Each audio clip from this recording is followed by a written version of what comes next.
আজকে মনটা খুবই খারাপ। আসসালামু আলাইকুম, কেমন আছেন?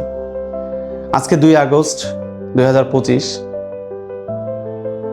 আজকে ট্রাভেল এজেন্সিতে একটি বড় ধস নেমেছে।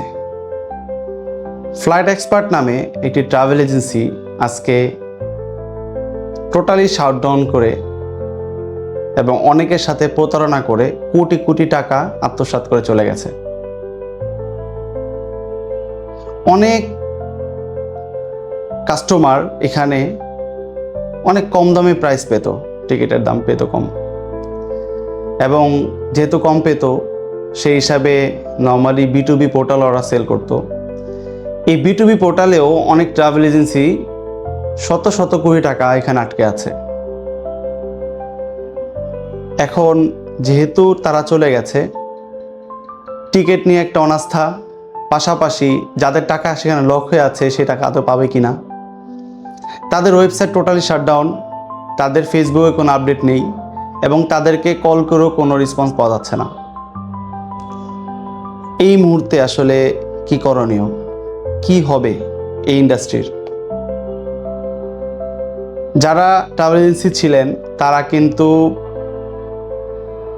যে কাস্টমারদেরকে টিকিটগুলো দিয়েছেন তাদের প্রশ্নের সম্মুখীন হতে হতে শেষ। যদিও তারা জানে না হয়তো ফ্লাইট এক্সপার্ট থেকে কেটেছে কিনা, কিন্তু ট্রাভেল এজেন্সি কোনো কারণে যদি ফ্লাইট না দিতে পারে তখন কিন্তু এই ট্রাভেল এজেন্সি হয়তো আত্মগোপনে যেতে হবে, নতুবা তার বিজনেস ছেড়ে দিতে হবে, হয়তো মামলাও হতে পারে।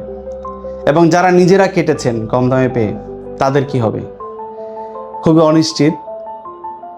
এর আগে হাল ট্রিপ নামে একটা ট্রাভেল এজেন্সি ছিল, সেটাও চলে গেছে, OTA আর কি। এই OTA বলতে গেলে এখন ফ্লাইট এক্সপার্ট আছে, আরও কয়েকটা নাম করা আছে, আমি নাম বলবো না।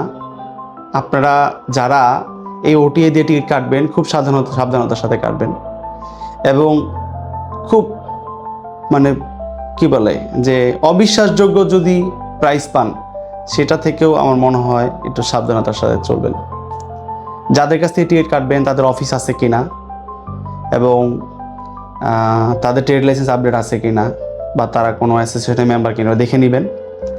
আমার মনে হয় এইসব OTA চাইতে এই ট্রাভেল এজেন্সিগুলো অনেক সিকিউর, কারণ তারা নিজের সর্বোচ্চ নিয়ে এখানে ব্যবসা করে। ওই আপনাকে সেবা না দিতে পারলে তার আসলে কোনো ওয়ে থাকে না।